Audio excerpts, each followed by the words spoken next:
Today we are gathered here under this apartment roof to discuss some body bags. Life as we know it. We ain't doing that. We cannot put fuel to the nasty fire. I feel like we're living in dark times, hence all black. Because it's a funeral. I'm mourning something. I'm mourning something within the last 12 hours. It ain't even been 24. The last 12 hours has just been a shell shock.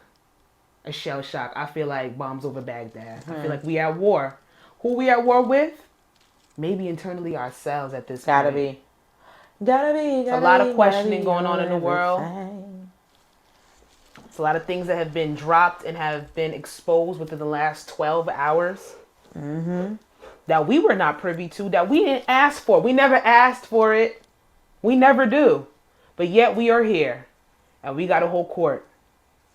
Court of public opinion, some may say. Hey, y'all. Welcome back to the podcast. Hey. I know that was a very dark opening, but it's dark times. Let's try to laugh through it, you guys. Let me get this outline popping up because I'm not gonna hold y'all. I got a little brain fog, and if I'm being honest, I don't remember everything. Oh, we got a show today. I had a beautiful, curated, well thought, well planned out outline. When we're going to get to, because I have a specific topic that has been heavy on my heart that I want to speak about. But the things that have been transpiring on Beyonce's internet. The rap men are bugging me out. Because it's like, it's 3 minutes. I could cuss. I thought it was 15. All right. Let's start off with our word of the day. And it is wanderlust. Wanderlust is a lusting for wandering or having a strong desire to travel. And lately, I don't know. I feel like my spirits have been off kilter when it comes to traveling. I usually had maybe one domestic, one international trip by now. Or at least 2 domestic trips. But we did go away for my birthday. That was cute. That was fine. But I'm itching to get the fuck up out of here. And it's been more prevalent than ever before. I think it's not a trip. It's not a trip, but I think it'll just be fun on the weekend. Like, let's just go to Baltimore. I want to do. I want to do more road trips. I have plans to go to Philly at least twice coming up. I got to see how it's going to pan out because I'm trying to work it around schedules and things of that nature. I don't have no problem going to Baltimore. There's mad shit to do down there. TikTok has made it a whole adventure that you can sit there and you can have. Like, there's certain places like, they have going to Connecticut. An R&B wine festival this summer in Maryland. Did I send that to y'all? No. There's another one. There's 2 wine festivals then. Actually, they might be more than 2. Because obviously I saw 2, but I didn't see an R&B one. Right. Now, if you put R&B with wine, that's exactly for me. That's directly for me. Like, I wonder, okay, so next week, I wonder if you could find a word, since this is wanderlust, is the lust for having a strong desire to travel. Can you find a definition, a word that means like having like the strong, like the urge to try new things and not curious, something like to try new things. Okay. That's a challenge for me. Let me put that in the notes. Because I like wanderlust is the urge to travel. I have the urge to I feel like I know the word for that. Try new things. Like Sasha said, we were on the phone. Sasha Shimon was on the phone, and Sasha was like, I'm not coming. I'm not coming out the house to keep doing the same thing. Just don't want to. I'm like, so this summer, it's like I'm really going to challenge myself to do different things. Like this summer, I think you should try to go with Alana and then kayaking. Actually, it's not kayaking. They're in the raft and they just float like a lazy river. I like the lazy river. So it's like that. So they just on there. So that I want to try that because that technically is white people shit. So white people shit might have to be the move. So that, and then also but this is the thing. Mm-hmm. I know me. And of course you want to go out the way my personality is set up, I love to dance. Yes, of course. I love to drink. You're not going to oppose that. No, but I want to go to different places. I want to go where, like, I think I had mentioned it the last time we recorded. I want to go to places where I don't want to go to places where they're playing the same shit. Okay, so how about this? So I don't want to know what you're gonna play after you play this song. So are you open it to being like? Does it have to be strictly R&B? No. Would you be open to going to like a bar where people are in the middle of the thing doing what's it called, the machata? What's the dance? Merengue and stuff merengue. Like that? Yeah. Would you like a problem with different? That. Okay. I just need a vibe. Okay. I want different places. I think I want more curated events, more themed events that have a little bit. They're on the aspects of having a little bit more social interaction. They want people to talk to other people, like specifically. I like events in the podcasting space because they're on a basis and they're on a foundation. They're on a foundation of interaction. They want people they want you to meet new people. They want you to interact with people that you haven't seen before. Is that me? How the hell? That's not me. It said Jasmine editing. Oh, hell no, it goes. Yeah. How do ghosts know how to use the no. How do ghosts know how to use the laptop? Oh well, forget it. Okay, yeah. Okay, I think that's something that you should do because you sound very, very passionate about it. I'm not gonna lie. I do. If I'm gonna be in, you can use a podcast to do it. Listen, a mixer. Listen. If I'm gonna be in the environment, I've always had a lust. Ooh, write this down for taste making. Podcast show in Arizona. Well, yeah, but we'll talk about it off. Oh, okay, I got you. But yes, that's one of the things. That's why we'll talk about it off. I have a lust for taste making. It's just that sometimes you get wrapped up in your head of who's going to come, who's going to support it, which that doesn't stay too long with me. I have speaking to my mom. It don't stay too long with me. I do not care anymore. Yeah. Like I just don't. I literally just do not care anymore. The people that support. The people that don't. Like, I don't give a fuck if it's 10 people. Like, I don't care. And some people can be fun, though. But I know that's fine. And but you have to already know that. It's an optics thing. But I already know it's going to be a good people. That doesn't mean it's good. A good crowd because we do have people that support us. Yes. That have people that will support the people that they support. They trust their decisions. Yeah. They trust their taste. And if they're putting their effort to come out and support us, then there's other people that'll come around it. Like, it can't, and that is how you piggyback. That's how you get more people to support your stuff. Right. It's just about being consistent. I do have an urge to do more taste making.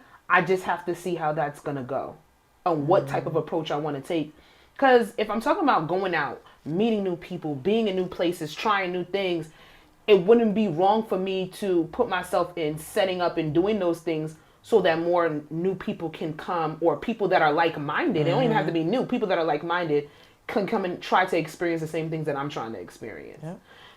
Now, planning shit, it do get annoying because you can't always fully enjoy what you're doing. But it is what it is. If you want to touch the people, if it's for the culture, it's for the culture. We'll see. Well, yeah, find that word. I'm gonna find it. Oh yeah! Also, I forgot to add to my list. Also, this summer I will be learning how to play tennis, and I will be the tennis club and I will be golfing. It's very cute. And then I'm also will be golfing. We'll be doing I'm going to start running. This girl had hit Alana up and was like, because she has a running club called, I think she wants to start a running club like Black Girls Run. And then she said Alana, like, she knows she has a lot of black girls that go to the gym.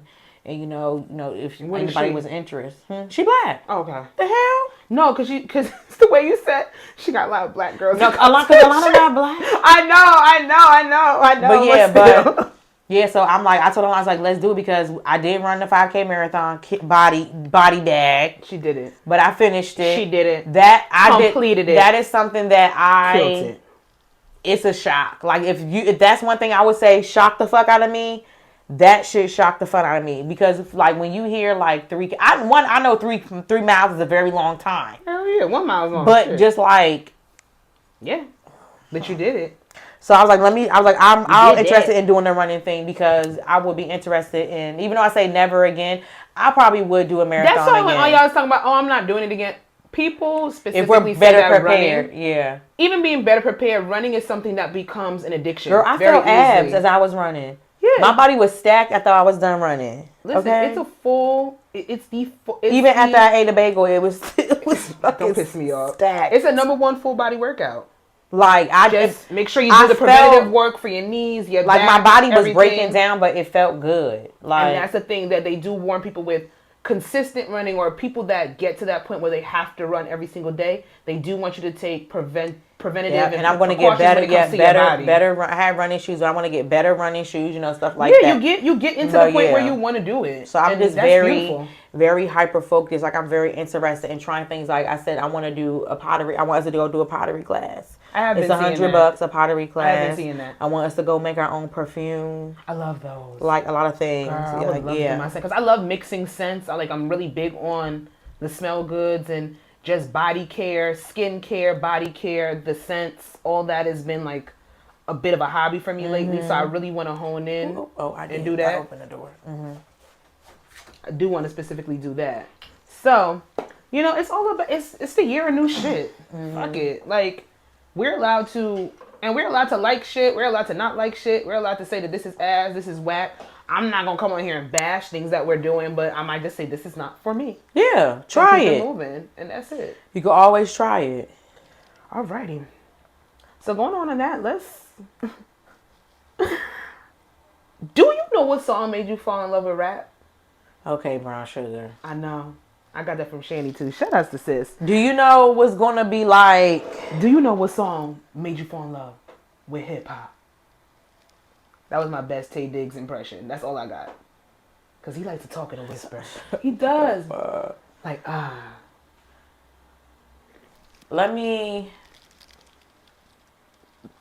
Drink on the pot. Okay, it's gonna be like weird because I don't think, as of like right now, like I don't think that he is like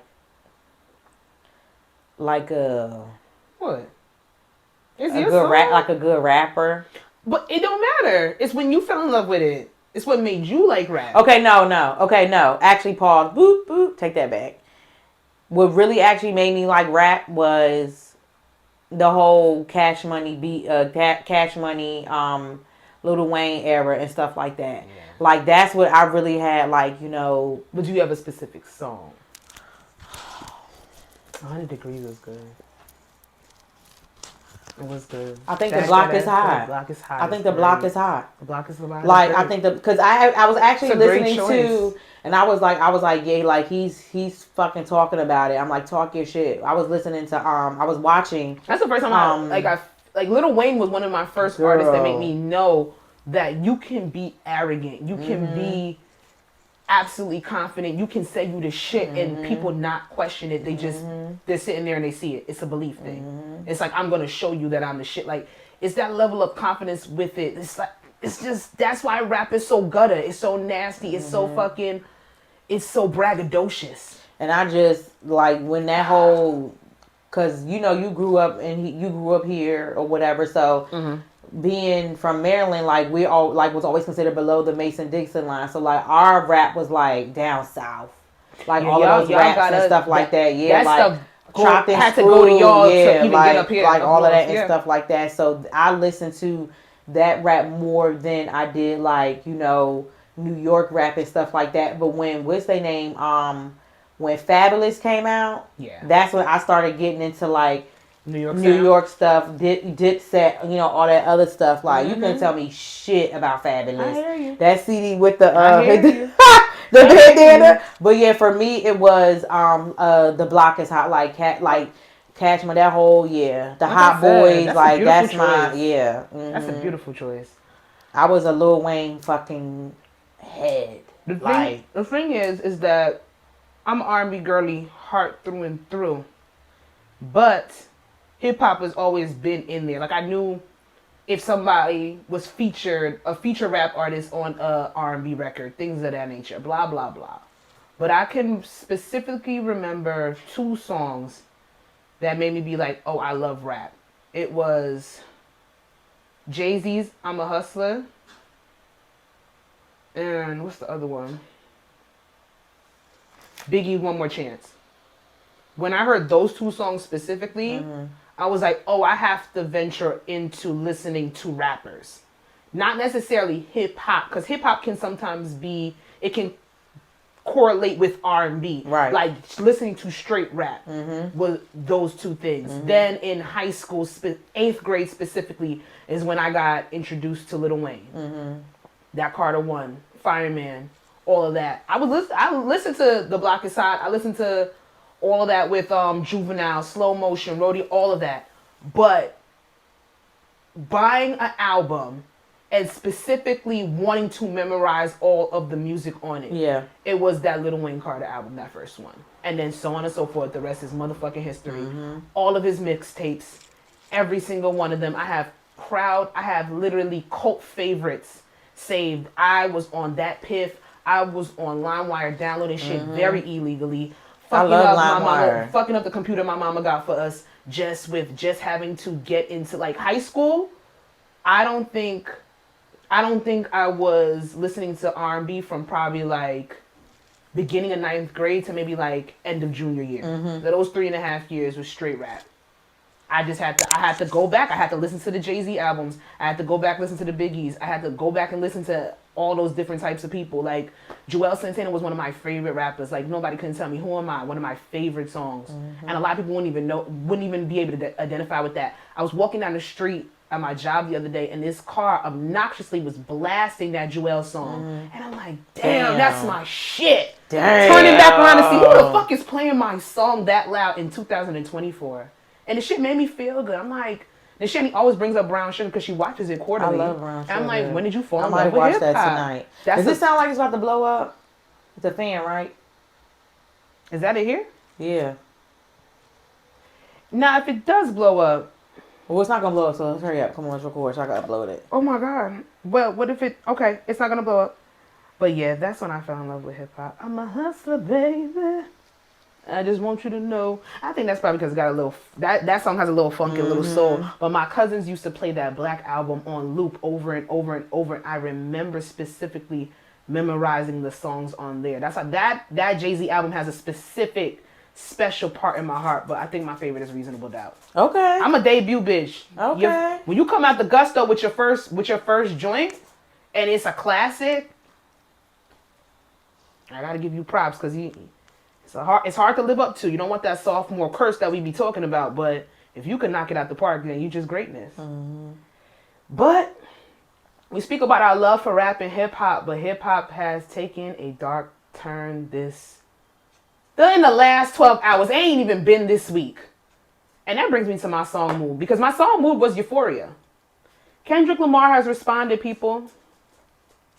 He has responded in way more ways than one. But Tuesday morning, they said at 8:24 a.m. Crazy, because I was at work. I think I was at the gym and I was at work. I didn't see nothing about it being uploaded. But they said at 8:24 a.m., Kendrick uploaded Euphoria. His response to Drake's Push-Ups diss track towards him. And it was perfect. You couldn't ask for a better response. I don't remember any of it. Him or Drake. What do you mean you don't remember any of it? I don't remember any of it. It really wasn't anything with Kendrick until this week. Kendrick has not said anything. Not as a bad thing. I just don't remember any of it. Like That came out. That was Like That, the Future song. Oh yeah. That was the start of all of this.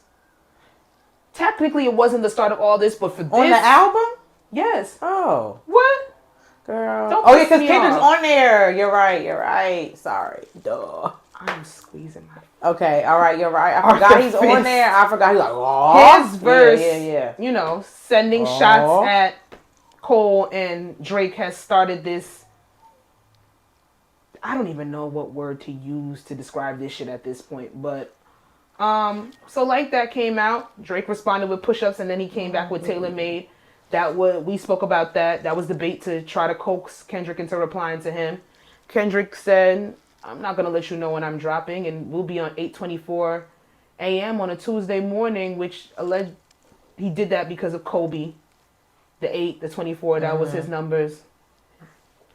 There's a lot of, it's not even think pieces. It's people just saying, this is what I saw in this is what I saw in this record, this is what I heard, here is the meaning. A lot of it makes sense.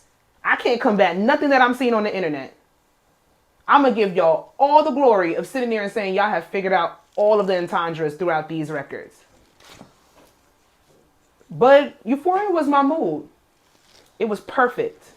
It gave you soul. It gave you depth. It gave you wittiness. The shit was funny as fuck. He came for Drake without necessarily letting off the bazooka. So this was his punch back to Drake's 2 gut punches. This was his chin check. So at the end of the day, it was just a beautiful track. And then Friday hit. And 616 in LA dropped. And it got more serious. And it got a little bit darker. But still as it was still on the level where people couldn't be too mad at what was being said. 616 in LA, I think he's like, okay, well, if this nigga's not going to drop, you want to do a back-to-back on me, I'm going to take your own shit and do a back-to-back on you. I respect it. Everything that Kendrick has been doing since he has decided to step in the ring has been strategic, and it's been beautiful as a fucking rap lover. It's been amazing to see all of the entendres, people breaking shit down. It restored the feeling. From Tuesday to Friday morning, the feeling for hip-hop and rap was restored. And then Drake came back. And he dropped Family Matters. So at one point he has an interlude with him remaking actually a song that was on Take Care, Buried Alive, where Kendrick is the only one on that interlude for him on his album. He remade it, taking shots at Kendrick. And then he drops Family Matters, which is a 6-minute song and visual. Him fucking crushing up the Good Kid, Mad City van that was on Kendrick's cover. Him in the fucking Chinese food place that he shouts out in Euphoria. A lot of shit. Pharrell's jewelry in the video. Him talking shit about putting out accusations about Kendrick beating up his wife. That was pretty much the low blow when it comes to that. I didn't hear too much else after that. And literally 20 to 45 minutes after, Kendrick drops again and he puts out Meet the Grams. Baby, he had that shit uploaded on YouTube as unlisted, okay? You know when you put it on private? It was unlisted. And then he said, boom. And he just said public. Literally put out Meet the Grams. And I promise you that I don't know what was said in Family Matters after that happened. So if people had Drake up for whatever reason, they have to be realistic to know that at this juncture, he has not taken an L, but he is badly wounded. We went from slap boxing to a boxing match to full on Armageddon. These niggas are at war. MMA. That shit is nasty. It's no holds bar. Family Matters was definitely, I'm gonna shoot at you and I'm gonna see what can happen. It was an attack. It was like, hey. I'm waking you the fuck up like I heard. I came with the visuals. I'm gonna come as big and overzealous as I usually do because I'm fucking Drake. I'm the boy. But Kendrick said, I'm gonna call you on out on not being a man. And when I say I'm wearing all black because I'm attending a funeral, I believe that Drake, he was murdered last night. You don't think he's in ICU? I think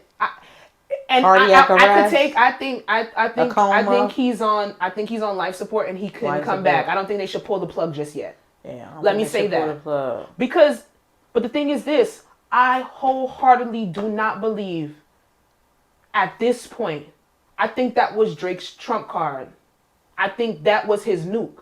I do not think that he has anything else for Kendrick. Oh no, girl. Unless he's gonna go out and straight flat out lying. Kendrick said it. Kendrick even said it in fucking 616 LA. You paying niggas for dirt. You're spending money, but you're losing it because there's nothing here for you to get from me. I live a boring life.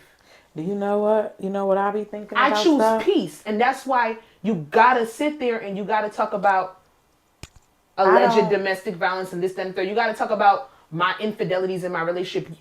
I don't think Drake has anything else, because if you really listen to Family Matters, a lot of those bars, like he gave Rocky he gave Rocky like 5 bars. He gave Future 2 bars. He went at Metro again. He gave Rick Ross about 7 bars. That's out of the 6-minute song. That's a good 3 minutes. Mm-hmm. Like when it comes down to it, I don't think he has anything else for Kendrick. Kendrick knew that. And he said, before I even let this shit marinate in the atmosphere, I'm going to blow you the fuck up. And that man wrote a letter to his entire family. And he started with his son. And he said he's sorry that man is your father. He said if a man pisses on you, you got to kill him or you die where you lay. He moves on to his mother. He told Sandra that Drake is a motherfucking pervert and he wishes that he died. He compared him to Harvey Weinstein. He said the embassy is about to get raided next. That's what they call Drake's house over in Canada, the embassy. And it's going to get raided like Diddy's crib. He talked to his father. And he said he blamed his father for him being the manipulative, perverted, nasty motherfucker, allegedly, that we somewhat see here today. He called himself out as a man. He sat there with 616 and said, baby, your whole camp hates you. And they're there out of obligation for their pockets, but they hate you as a man. I don't know what Drake says to Kendrick after this. I don't know. I don't know what's true. I don't know what's fake. And that's the thing, because a lot of it is entertaining. Like, to me, you know, I'm not a rap girly, but I enjoy it. I'm sad. And that stuff is a key to me. But it's like, I don't know what's true or what's fake. I don't know. So maybe Drake could come back and he could. I don't know. They both claim that each other is lying on each other. So people are not gonna have receipts for certain things. Except Kendrick did come with receipts with those with that album cover. That's so weird. How is it weird? So weird. No, I'm like, that is so not on Kendrick's part. Is a different level. I'm talking about how'd he get it. And my thing is how it's set up so neat. It's just very demonic. That record is first of all, the beat was made by Alchemist. I think they confirmed that. The beat is haunting. It sounds like something that would be scored in a horror movie. Like some Jordan Peele, some Lena Waithe. Like, I'm watching that. The thing is, sidetrack, I'm watching them right now. And that shit is horrifying. And that beat for Kendrick's Meet the Grams would have worked perfectly in that motherfucking show.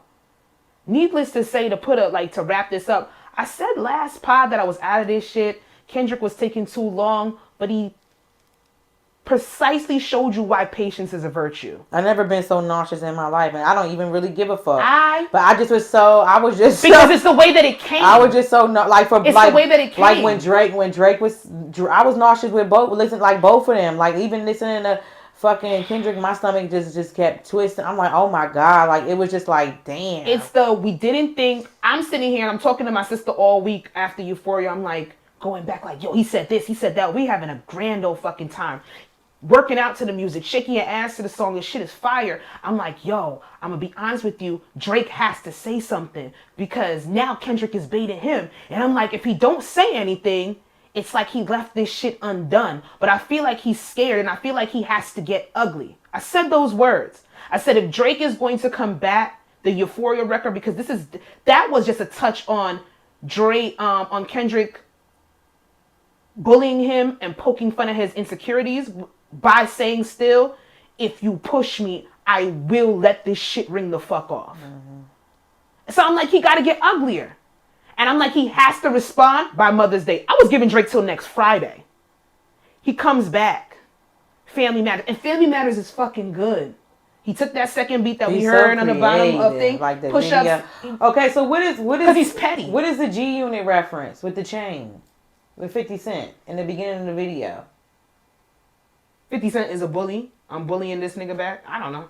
That went over my head. A lot of people haven't broken down Family Matters because Kendrick came and obliterated it. Like, everybody is deciphering 6. They were still putting out think pieces for 616, and then he drops Meet the Grams. And Meet the Grams, there's no gimmicks behind it. It's not Kendrick can do all the antics and the funny voices and just his cadence and his tone switches up, and that makes him for being one of the greatest rap performers ever. But Meet the Grams, he sounds demonic. It sounds evil. It's dark. It's a dark track. The subject matter in there, a lot of the shit that I don't want to bring up because we don't know if it's true or not, I don't want to touch on. Y'all probably listen to it, but it's nasty. It's not a song that puts you in a good space. Granted, this is a rap battle. It's beef. You're not supposed to be in a good space. But that song made me, I'm sorry. I in my older years have become an empath. And I do get feelings and certain things do affect me. I don't know these motherfuckers, will never meet these motherfuckers, don't want to necessarily even have conversations with these motherfuckers. I just want to admire your music from the far that I have been doing for years. But that song put me in a nasty space. It's very negative. The things that are being accused and alleged on there, on both sides, if we want to be serious, Family Matters wasn't no picnic basket shit either. It's taking a very dark turn. Colorism, domestic violence. Dre talking about slaves. Aubrey. And as much as I'll sit here on here and I will be one of those people that I am a Drake fan. His catalog has moved me. It has done things for me. I love his music. I like when Drake gets angry. On the contrary, Kendrick likes when he has the melodies. He said he don't like when Drake gets tough. I like when Drake gets tough. It's the sad part is some of the stuff that I had to say towards For the Dogs, in my opinion on that, Kendrick kind of brought up with the being a misogynist, not liking women, hating bitches, being angry but towards the wrong people, not being confident in that anger, just sounding like you're lashing out, fucking with these young ass girls, and then being upset at the casualties and then putting it in the music and not speaking to your core fans and people your age. It comes out very nasty. It comes out very manipulative. But he went to a whole nother level with the shit that he is accusing this nigga of being a part of and doing. And then he's even speaking to the industry being in that nasty shit, that this reoccurring theme of people and just this nasty, over-sexualized shit that these artists in this industry is being surrounded by, and it's real nasty. And I'm not one to judge nobody on their freak shit, but why do we keep getting this reoccurring terms of the music industry and the acting industry with these niggas being so fucking nasty and playing around? Allegedly children are involved. Like, why is that a reoccurring fucking term? Somebody blow this shit the fuck up. But I guess at that point you got to be a martyr. And I do think, I do think that's a easy accusation to put on, especially when somebody when there's receipts with it. A lot of people believe stuff. And a lot of people believe that specifically when it comes to Drake, because he is not like he's hiding the fact that he has texted young people, that he has dated very young girls compared to his 36 or 37 years of age. It's weird. It's weird. I'll always say it. Drake is weird. I'm not here for the fucking antics that he has been displaying for the last maybe 5 to 6 years, but I fuck with the music. For the Dogs was never going to be for me. Not for where my mindset is. That is for a bitch that's 22, 23 that thinks she can run a nigga pockets and she gets a boost of confidence because this nigga Drake is crying about somebody her age. That's for them. That ain't for me. Honestly, never mind. I'll take it back to the dance album. People don't like that shit, but that right there is progressive. That's some of his best work. But this is getting sick. I don't know who's going to drop next. I don't know if we're going to hear anything else. I don't know if this rap battle is over. but I feel like I have to stop talking about it. I've given it as much time as I have today, and I think if something does drop, it's just gonna drop. Y'all, there's mad music podcasts out here. I'm gonna tell y'all right now, it's affected me, and I don't like it. It's very dark. That Meet the Graham song, I've never been scared through a song. That song is scary. You don't talk to the kids like that. Mm-mm. And Drake allegedly has a 12-year-old daughter. All right, let's go. Where's the daughter? That one right there. That's some. I think he did that on purpose. Duh. I think they said, why Drake got to keep having gender reveals through diss records? I feel like. But what if Drake does have a daughter, but the mother specifically did not want the child to be put out there and be attached to Aubrey because that child will never have a normal life?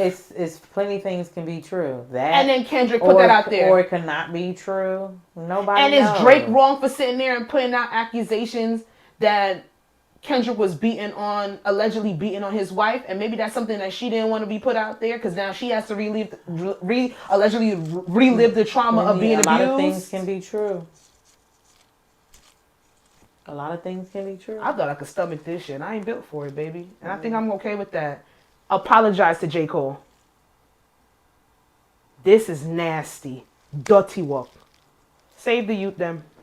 Save them all. All right, let's go. Let's get into it. We have a I See You Playette, and we have 10-year-old. Hepaziah. Hepaziah? Hepaziah. I don't think her name's Hepaziah. Hepaziah.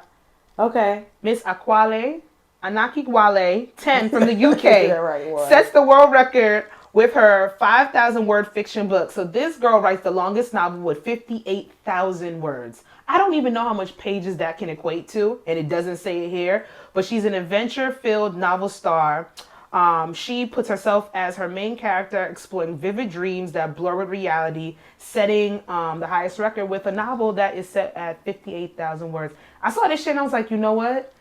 I keep getting with the Abbott episode, this specifically, I'm like, yo, it's mad points to sitting here and saying that a book club needs to be started. I've been talking about a book club for about 2 years. So I just got back into reading books at the pace that I used to read, like 2 books a month, 3 books a month. Like I'm back in there. I was doing that back in like high school into middle of college. And then I just stopped and I wasn't reading for mad long, about 4 or 5 years. I didn't pick up a book. But this year I really wanted to push that goal of at least reading 1 book a month, 12 books in a year. So then it drops in our group chat, let's do a book club, just to push certain people to want to read more. And then I seen this and we just kept getting signs of this is the next adventure. This is the next avenue. This is something else we could broaden, invite more people in, make it bigger, have more curated meet cues where we discuss just like literature and just getting lost in certain things. And it's not just going to be romance, even though that's my favorite genre. It'll be different things for us to elongate our vocabulary, to put us in spaces where we don't have to necessarily get lost in a show, but we can use our imagination to just build on different things. Strengthening our mindset. It's wellness at the end of the day. Reading is fundamental. So I love that this 10-year-old girl has such a love for writing, not even reading, but writing to the extent where she could write a 58,000 word novel at 10. So shout outs to sis. She did her thing. Miss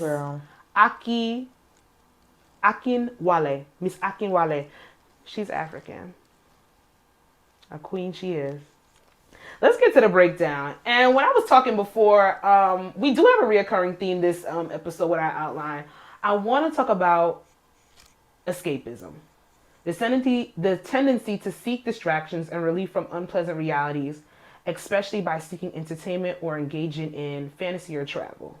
So with our word of the day, wanderlust, feeling of just wanting to wander and lust for traveling, I think that escapism is the negative opposite to that. Because it's like some people, they look at wanderlust as people that can't stay rooted. They don't want to stay centered in a place. So that's why they're always moving from one place to another so they can have somewhat of a escapism.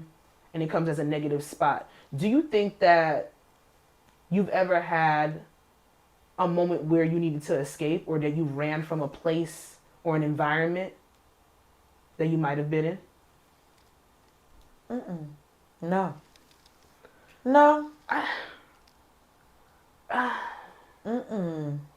I think when I think about escapism, I haven't moved out of the state that I grew up in. Right. I haven't felt the urge or need to escape where I grew up. I know a lot of people that's not the same. Yeah, that thing. wasn't my case. I just wanted to go. I think you just wanted. I think that you knew that moving and the change of scenery would be what was benefit to what would be the most beneficial to where you were trying to go and what you were trying to do for your life. Correct. But I don't think that you were running from someplace. Right. I know people that specifically, they constantly talk about moving. They constantly talk about leaving where we are. And it's not for it being a bad place. It's not for it being a place where there's no opportunity. There's no things of that nature. But I think I think they used it as an excuse to overshadow the fact that they are trying to escape. It's a level of escapism that makes me feel sorry for them.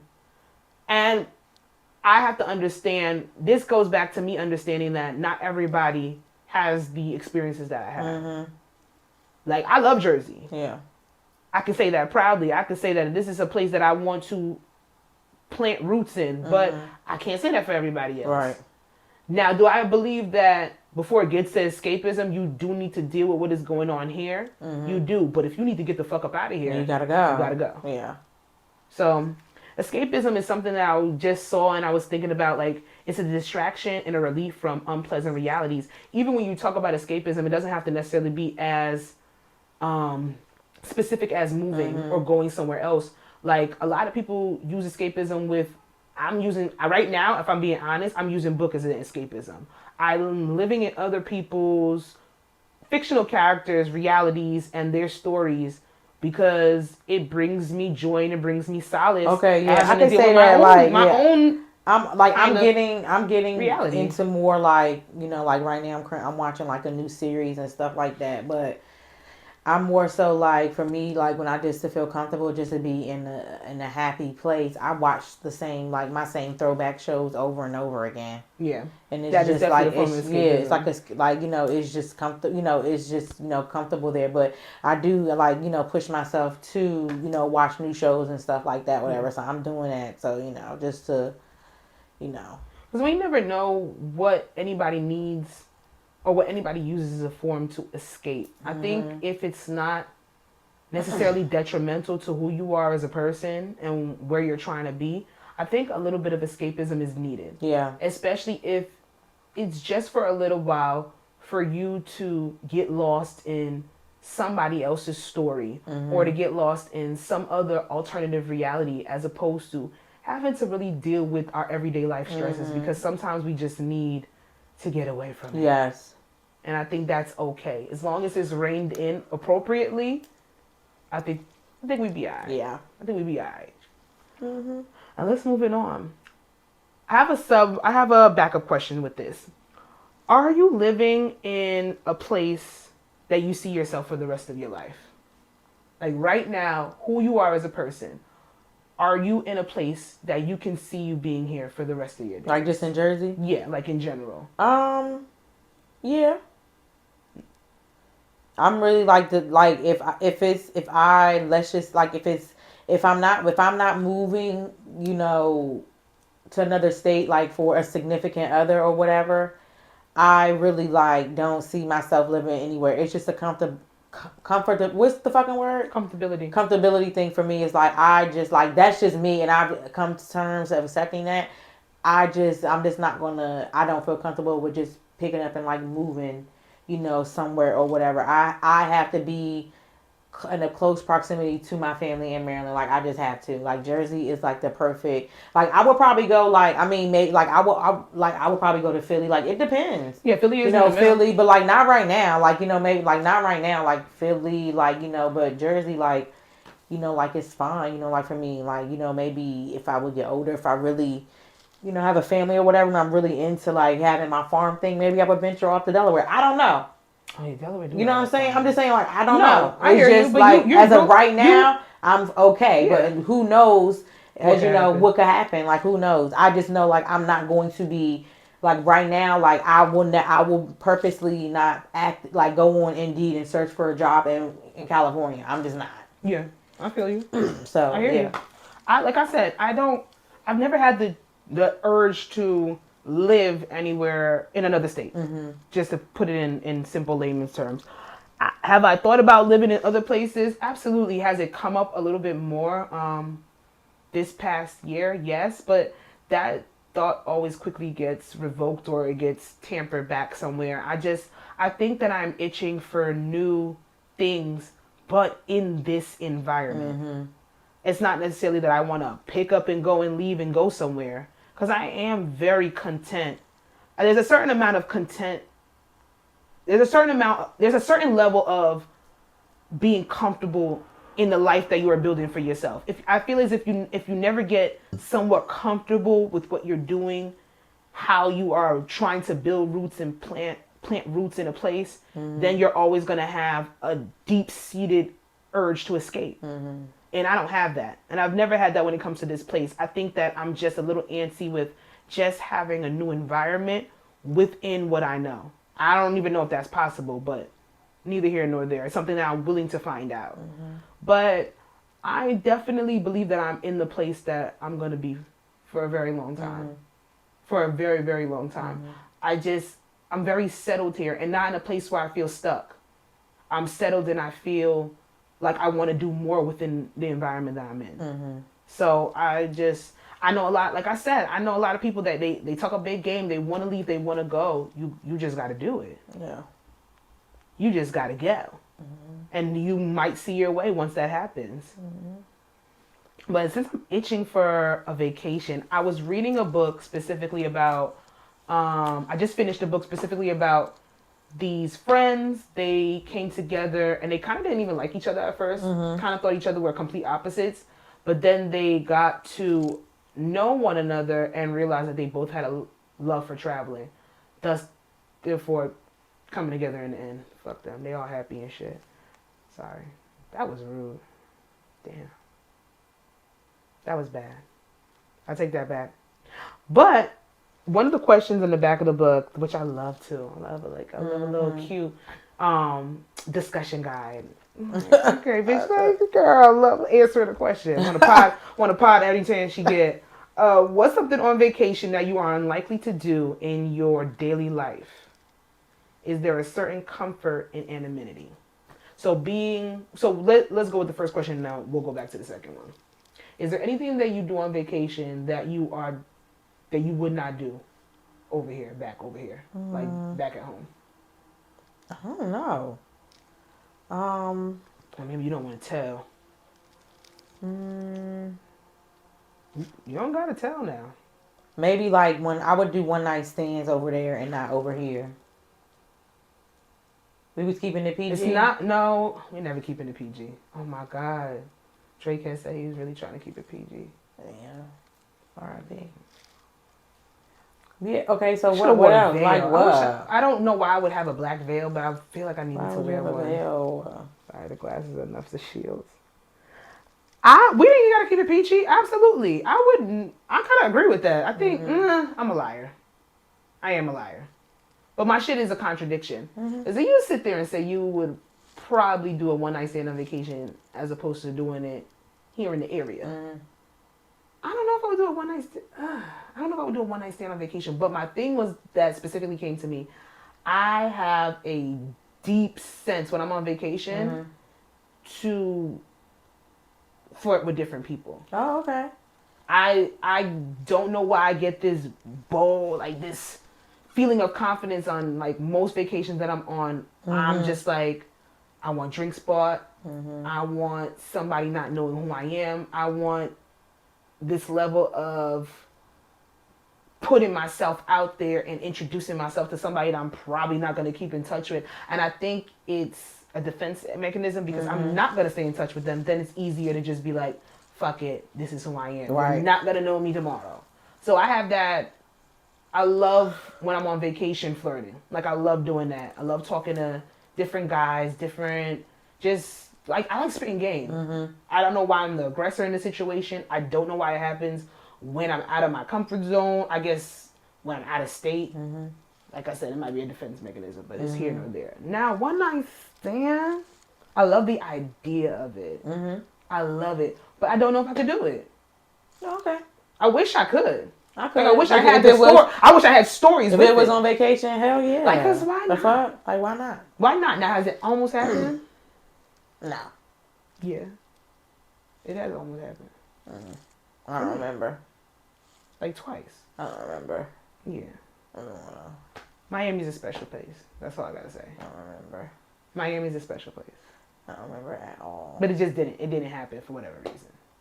But it should have. Oh no, I have had one when I was in Baltimore when I was in college, and he's a celebrity. Well, he was, but he fell off. They was in a rap group. That's all I'm gonna say. But they're not a rap group no more. I hope you watch. They was really popular in like the 2010s. Stop trying to give people hints. Why are you trying to give people hints? It was fun. I did have a one. Yeah, that was cool. Does that count? Wow, I'm yeah. in Baltimore. We never talked again. It's still a one night stand. Oh, we just talking about one night stand Yeah. period? Oh, no, I never had a one night stand It's period. still a one night stand. Okay. I didn't know we was going to just one night stands, because fuck it. My almost one night stand stories are hilarious. It's always something just absolutely ridiculous. That probably Because a one night shouldn't stand is happen. like you never see the person again. So That's how it counts. with one night stands, I've heard a lot of different definitions for what a one night stand is. Some people sit there and say that a one night stand is you don't know the person at all. Yeah. You don't know their name, you don't know their number, you don't know where they're from. Literally, it's sex, and then that's it. And you never contact them again. Some people say a one night stand is having sex with somebody and never having sex with them again, even if you know them. I don't know if I can equate that to a one night stand. Why is it even called a one night stand? What is I the think it's stand just part? you fuck somebody once. What is the stand? Standing on business, like never talking to them again? I don't think they were ever thinking that far in the future. So, To what say is that a one night stand stand? derived from on the premise of standing on business, can you not piss me off, King? What? Thank you. So where? I don't know where the term one night stand comes from. Should we Like- ask Siri? Yeah, that's Siri. Where does the term one night stand come from? You gotta say it. It draws its name from the common Speak practice. louder. It draws its name from the common practice of a one night stand, a single night performance by an entertainer at a venue. The practice can be described as sexual activity without emotional commitment or future involvement. So a one night stand derives from a music term. Okay. Oh, because one night stand The alone. mic stand alone. Okay. Not on business. I like this one way better. I'm going to go with Wikipedia for this one. Cite my sources, I guess. But no, I've never had a one night standing stand. on business. I'm not opposed. It's something that I do just want to do to just say fuck it. Because if I am as rebellious at heart that I say that I am, that's something that should have been done. Let's be real. Let's be honest. But I'm not telling y'all. So it doesn't even matter. And now the second question, because it was a two-part, is there a certain comfort in anonymity? I don't know what that means. Just let you know. I don't know what that means. Wait. Y'all see how I sat back? The gummy bear, the fruit snack I took earlier is starting to kick it. Now you're gonna make me edit that. I took a fruit snack. You see how I'm using anonymity? Come on, what is anonymity? I don't know what that is. Call me dumb. I don't care. No one's calling you dumb. Talking Who about the call you dumb? audience. Then you're not a real supporter. Anonymity is one being anonymous, doing things without anybody knowing who you are, getting away with things without anybody knowing your identity, being anonymous. Is there a certain comfort in anonymity? So I guess the author, it's pertaining to the book specifically, but I think the author is just like, do you find comfort in doing things that people don't know you're doing, or getting away with things and people not knowing who you are? It's a certain level of deviance. I don't know. I don't know.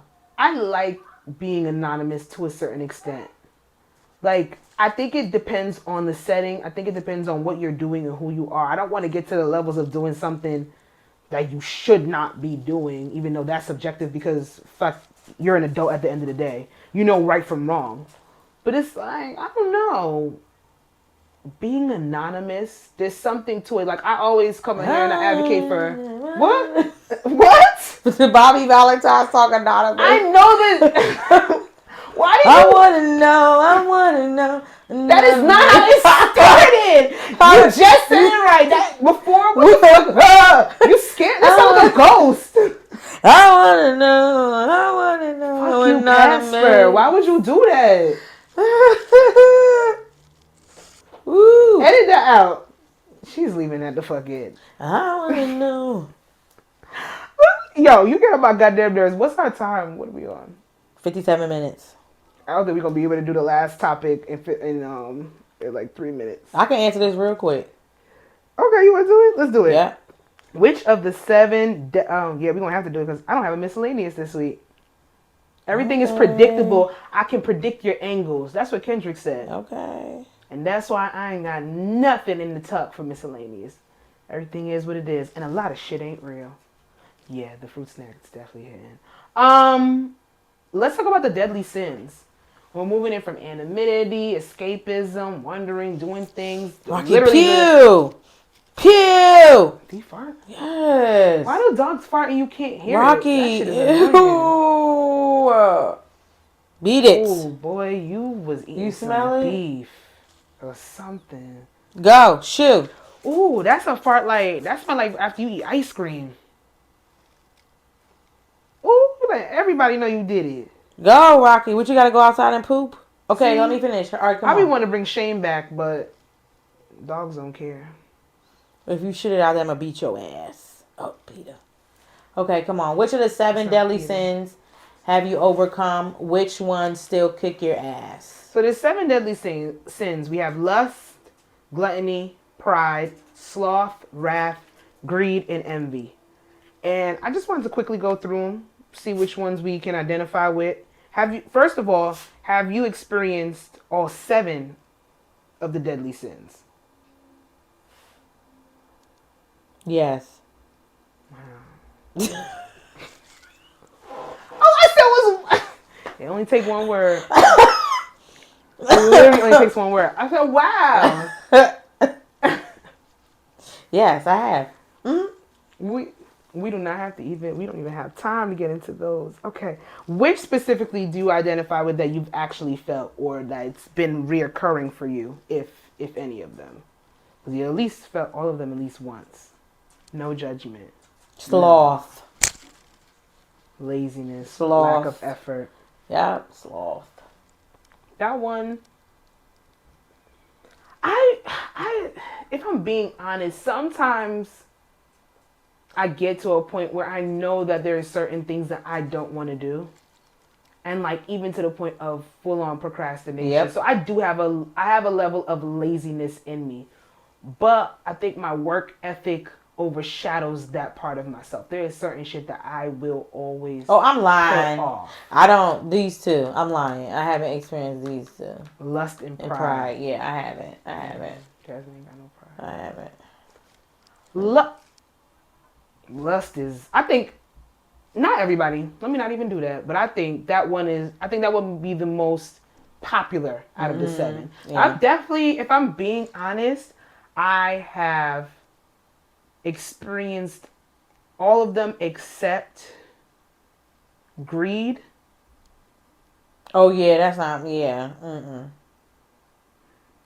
Well, the desire, like sometimes like I fantasize and I, think about like, designer stuff, but it's not like bad. No, I mean, I don't think that's being I don't think I have to have it. It's not like, oh my God, like I'm gonna die. Yeah, like it's not materialistic. You're not the type of person, oh well, if people can't identify this brand, and you're doing every and anything to get it, and then when you get it, you keep getting more and getting more and getting more. Or you've been put on, like I take greed as even like you want everything for yourself. Things happen for you. You go after certain things. You don't care how you get it. You don't care how you get it, or you don't even care about putting other people on, even if it's something good. Like you don't care about putting other people on. Right. You're greedy. You want all of it. You want all the fucking accolades for that level. I've just never been a greedy person. Right. I'm always willing to share things with people. That. Right. Me too. Like greed. I can't identify with at all. So 1, 2, 3. Okay. Yeah. And wrath, I've been angry, but I've never been to the point of uncontrolled feelings of hatred and anger. Yeah. No, I've been angry. So yeah, no. Yeah, no. Like uncontrolled feelings. Like I feel like when you get to the point of wrath, you want somebody dead. Like you kill somebody. No. I've never felt that. No. And I hope to never feel that. Yeah. Like no. Mm-hmm. Pride, my middle name. It's not a good thing. Mm-mm. But it's identified. I'm not even gonna sit there and say I'm not working on it. A few times. Gluttony, yes. Mm-hmm. Yeah, I can. Greedy. When it comes to food, your eyes bigger than your stomach, or you just want to try shit to try shit. It's not even. Gluttony is something, and gluttony giving into your cravings when you know it's not good for you. I'm working on that. Mm-hmm. I have identified. Mm-hmm. Enviousness is another one where I know it's not high up there. Yeah. For me, but it is something I have experienced. Me too. And not just envy somebody for wanting their stuff. Mm-hmm. Maybe envying people that have it easier in certain situations. Mm-hmm.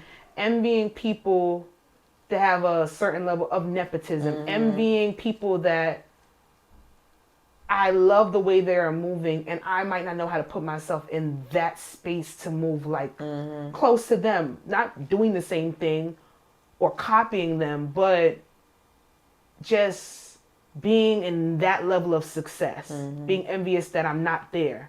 And not that they don't deserve it, but it's like, why are you there and I'm not? It's weird. It definitely was more prevalent when it's actually become more prevalent as I've gotten older, even though I identify with it right now. Mm-hmm. When I was young, I didn't give a fuck about nobody else. Mm-hmm. I was very nonchalant about a lot of emotions, expressing a lot of emotions. But when you get older and you stop fighting those facades or how you want to show up or how you want to be, your true feelings and your natural nature comes out. You start to be who the fuck you show people you are. Mm-hmm. People tell you who they are. You got to listen to them. That's, I think, when you get older and you literally let your layers fall off of you and you stop caring about what people think of you, then your true selves show. Mm-hmm. So enviousness will come up with us in a silence of just wanting to be on a successful plane with other people or putting in my head that I'm not doing enough as much as as somebody else. Like that. So it's not that I'm ever been like jealous on that standpoint, but it's like even in relationships, I'm not the girl that's gonna be wildly jealous or overly protective. Like I just know that that's not in me. Mm-hmm. But neither here nor there. Mm-hmm. The shit it gets deep. Like people hear the 7 deadly sins and they might think about a fucking movie or they might do this, that, and third, but it gets very deep when you start talking about certain things. And lust, I just wish I had some lust right now. I ain't gonna lie to you. Shake 'em up, shake 'em up, shake 'em up, shake 'em. Unrestrained sexual craving. If somebody can get me to a lusty place, I know the world ain't ending. Episode 60. 160. Sorry. Of the podcast. Make sure you follow what? Oh. No, you go. Make sure you follow us on all our platforms. Yeah. We're going to be here. Follow us on our platforms. Subscribe. Tell a friend, tell a friend, tell a friend. Make sure you listen. Episode 159 visual is up. Go back and listen to that. Listen to the tell girl. A friend to tell a friend to tell a friend to tell multiple a friend. times. Make sure you like, share, subscribe. Check us out on TikTok while it's here. Instagram, YouTube, Twitter. All of the socials. Every single one. All of that. If it's there, we're on there. Except Facebook. Yeah, no. Actually, we are on Facebook. We are on Facebook. I was just going to say that. I forgot. We are on Facebook. Updates coming soon. We get a lot of engagement on Facebook, though. Of course. It is very Facebook. Strange. I think Facebook has more engagement than fucking Twitter. Twitter is for you to talk to yourself. Facebook is like, if you're not promoting something, you better be talking to somebody else. Catching up with somebody. Long lost auntie, sister, cousin.